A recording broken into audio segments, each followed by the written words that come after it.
Hello students, welcome back to another new video and class.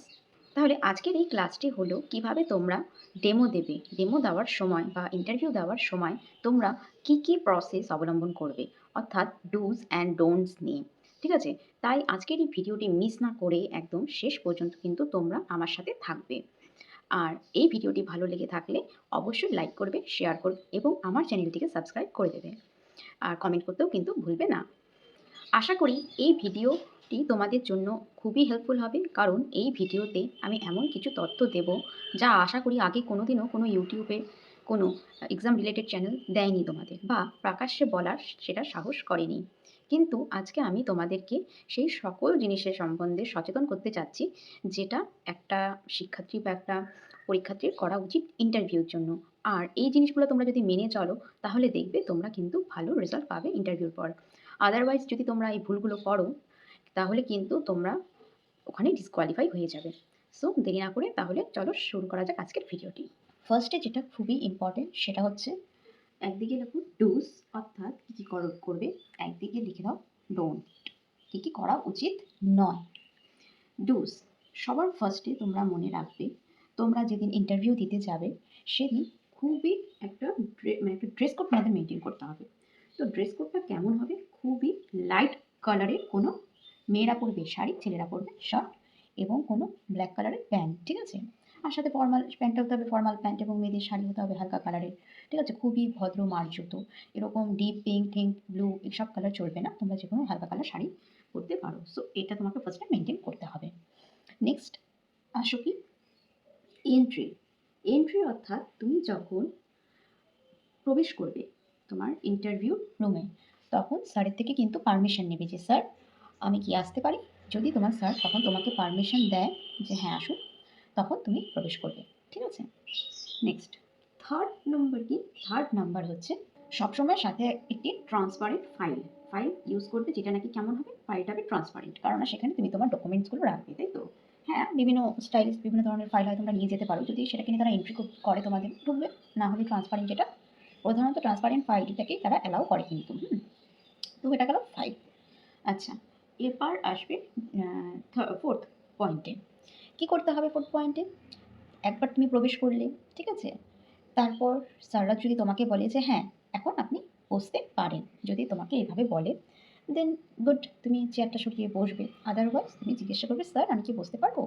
যদি দেখো যে তাদের থেকে কোনো উত্তর পাচ্ছ না, দেন তাদের পারমিশন নিয়ে তুমি কিন্তু চেয়ারটা সরিয়ে বসবে। এবার তোমাকে একটা জিনিস খুবই মনে রাখতে হবে, যখন তুমি বসবে সেখানে, তখন চেয়ারটা যে সরাবে সেটা দিয়ে কিন্তু কোনো রকম আওয়াজ করবে না, যে চেয়ার টানলে যে একটা ঘর করে যে একটা আওয়াজ হয়, সেটা যাতে না হয় সেটা খেয়াল রাখবে। হ্যাঁ, একটু একটু আওয়াজ তো হতেই পারে, একটা চেয়ার একটা মেটেরিয়াল, ঠিক আছে, কিন্তু ঘর করে যে একটা আওয়াজ হয় সেটা করবো না, ওটা কিন্তু খুবই ব্যাড ম্যানার্স পড়বে সেখানে। তো এটা মাথায় রাখবে যে চেয়ারের পারমিশন নিয়ে চেয়ারটাকে ঠিক করে বসবে। নেক্সট তুমি বসলে, বসার পর ওনারা তোমাকে জিজ্ঞাসা করবে যে আপনার সম্বন্ধে কিছু বলুন। তখন তুমি তোমার কি করবে, ইন্ট্রোডাকশন দেবে। ইন্ট্রোডাকশন দেবে, ঠিক আছে? এবার আসছে ইন্ট্রোডাকশন, এটা হচ্ছে খুবই একটা ইম্পর্টেন্ট পয়েন্ট, তাই তো? যে এই ইন্ট্রোডাকশনটি তুমি কিভাবে দেবে।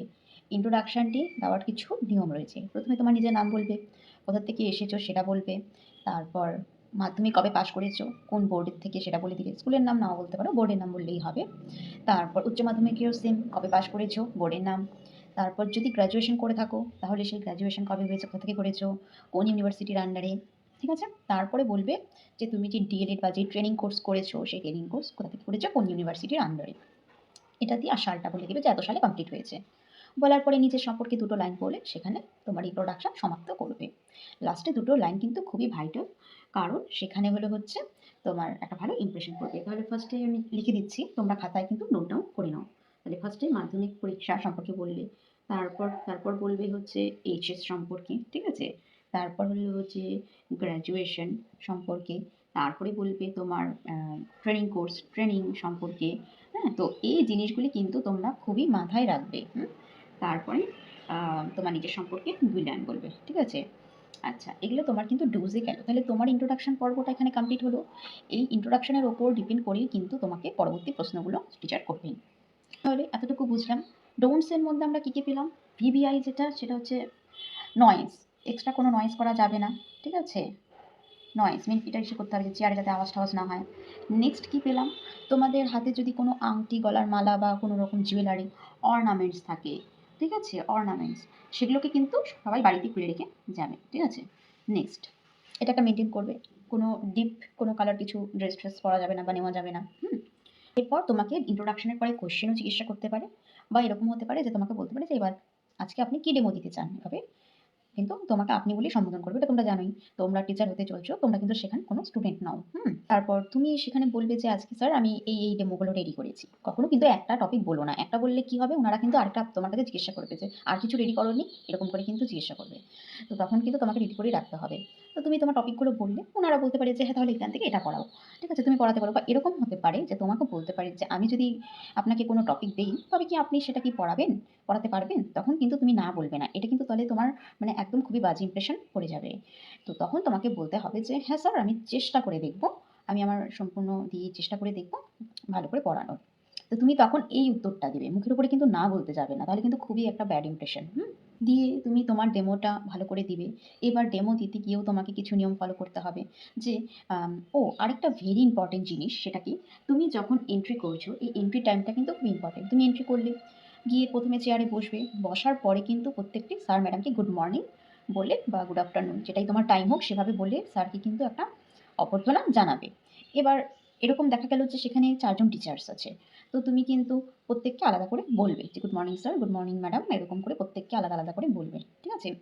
আর আরেকটা জিনিস, ওনারা যখন তোমাকে ডেমো ইন্টারভিউ দিতে বলবে, তখন কিন্তু এই ডেমোর সময়, তারপর ধরলাম তোমাকে এখানে ডেমো দিতে বললো, এই ডেমোর সময় কিন্তু তোমাকে যদি বলে যে ঠিক আছে এখন আপনি আপনার ডেমোটি দেন, তখন তোমাকে কিন্তু বলতে হবে যে ধন্যবাদ স্যার বা ম্যাম বা যারা থাকবে তাদেরকে, টিচার্স, যে আমাকে এই সুযোগটি করে দেওয়ার জন্য। তো তোমাকে কিন্তু ফার্স্ট একটা থ্যাঙ্কফুল হতে হবে। আর ডেমো শেষেও যখন তোমাকে স্টপ বলবে, তখন তুমি কিন্তু একটি থ্যাংক ইউ জানাবে। কারণ এটি একটি ম্যানার্সের মধ্যে পড়ে, এটা তোমার ম্যানার্সকে শো করে, ঠিক আছে। তারপর তুমি তোমার ডেমো দিলে, দেওয়ার পরে তোমাকে কোশ্চেন জিজ্ঞাসা করলো তোমার সাবজেক্ট রিলেটেড। তারপরে হলো হচ্ছে কোশ্চেন্স আসবে তোমার সামনে, ঠিক আছে, কোশ্চেন্স। তো তোমার সাবজেক্ট রিলেটেড তোমাকে কোশ্চেন্স জিজ্ঞাসা করলো। দেন তুমি এই সমস্ত চাইল্ড সাইকোলজি, পেডাগজি সাবজেক্টের সব অ্যান্সার দিলে। দেওয়ার পর যখন তুমি আসবে, তখন কিন্তু অবশ্যই ইরেজ দ্য বোর্ড, বোর্ডকে ইরেজ করে আসবে। বোর্ডকে কিন্তু লেখা এরকম লেখা দিয়ে রেখে আসবেন না, তাহলে কিন্তু তোমার ওখানেই সব শেষ হয়ে যাবে। এটা মাথায় রাখবে। তাহলে ডোন্ট ম্যাস দ্য বোর্ড, বোর্ডকে কিন্তু নোংরা করবে না। দেখো ইন্টারভিউতে তুমি কতগুলো আনসার দিতে পারলে সঠিক বা কতগুলো ভুল আনসার দিলে, দ্যাট ডাজ নট ম্যাটার। তারা সেটি দেখতে যাবে না তোমার কী নলেজ আছে। তোমার নলেজ আছে বলেই তুমি সেখানে টেট পাস করে গিয়েছো, তোমার নলেজের টেস্ট কিন্তু আগেই হয়ে গেছে।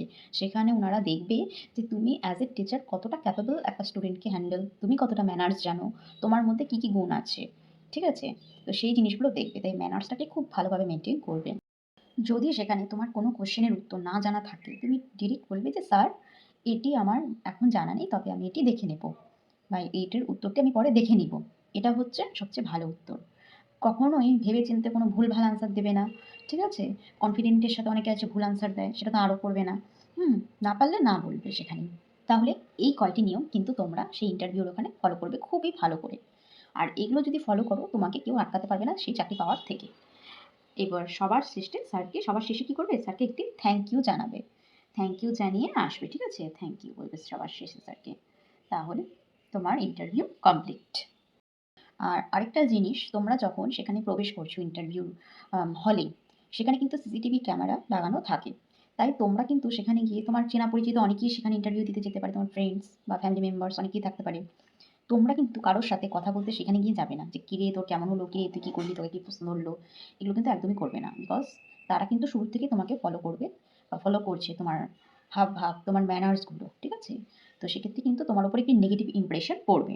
তাই এই জিনিসগুলো কিন্তু একদম বাচ্চাদের মতো করতে যাবে না। ওখানে চুপচাপ যাবে, ইন্টারভিউ দিবে, বের হয়ে আসবে, তারপরে তুমি যত ইচ্ছা তোমার ফ্রেন্ডদের সাথে গল্প করো, ফ্যামিলির সাথে গল্প করো, ঠিক আছে।